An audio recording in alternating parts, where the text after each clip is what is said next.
Hey, how's it going, fans? You got the Razman in the house for another edition of the RazMansReality.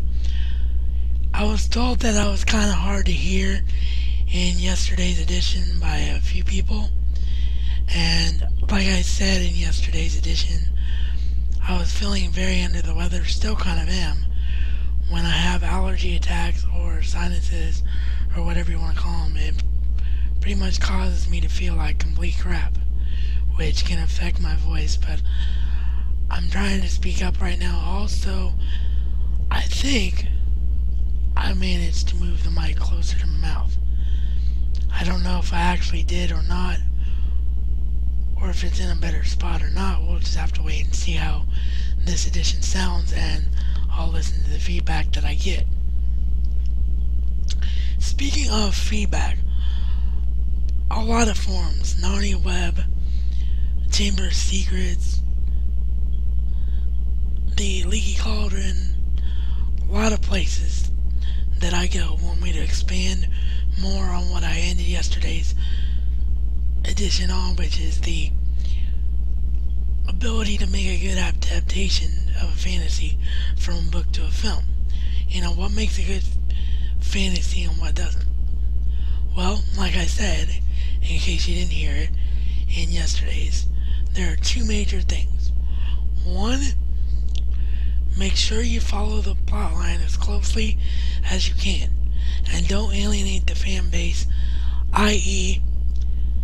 Sue Casp or Susan Caspian in Narnia.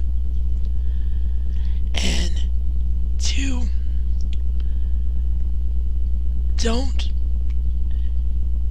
just spout off the book word for word. You can take some liberties. There are liberties that don't work, like Sue Casp, and there's liberties that do work. For instance, in Lion, the Witch, and the Wardrobe, Tumnus in the prison with Edmund, I think, is one that really does work. It's a great visual effect, and it's much more effective than what was in the book of Edmund sort of being in the jail by himself and knowing that Tumnus is there but never really seeing him. So that's an example of something that really does work. An example of something that really doesn't work? Well, let's go to Harry Potter for this one. And what I'm talking about here is cutting out crucial scenes that made the book as good as what it was. In Prisoner of Azkaban, the third Harry Potter book, the book opens up with Harry receiving his first birthday presents. Or actually, it might even be Chamber of Secrets. It's been a while. I've read each of these books 7 times, like I mentioned before, but it's been a while since I've had a chance to do it because I've been busy doing other things. I will be rereading Harry Potter again before Half-Blood Prince comes out. So, again, I'm not quite sure if it's the second or third book that this is in. I'm almost certain it's Prisoner of Azkaban, the third book, though. And it's Harry receiving his first birthday presents, as, of course, the Dursleys haven't been exactly hospitable hosts for Harry, and he has not been treated well on his birthday. And while that's a very, very small scene, it's a scene that's very, very important to Harry Potter fans and very, very important to establishing how Harry felt when he got gifts from Ron, Hagrid, Hermione, and Dumbledore. So I think that was absolutely something that should have been in the film. So, again, there's liberties you can take and liberties you can't take, but I think as long as you do everything that I've discussed, I think you can make a good fantasy film. Now, what else is going on in the world? Well, I think I said this in a previous edition, but in case I didn't, because, I say a lot of this stuff over or not, and sometimes I forget which is which, but from now on, I'm going to be watching SmackDown on Saturdays on the Fox replay. Number one, because I think it is finally coming through in HD. I think there might have been a problem with my TV to where it wasn't, but I think it's finally coming through in HD on my cable. So that's one reason for it. And number two is Cat House.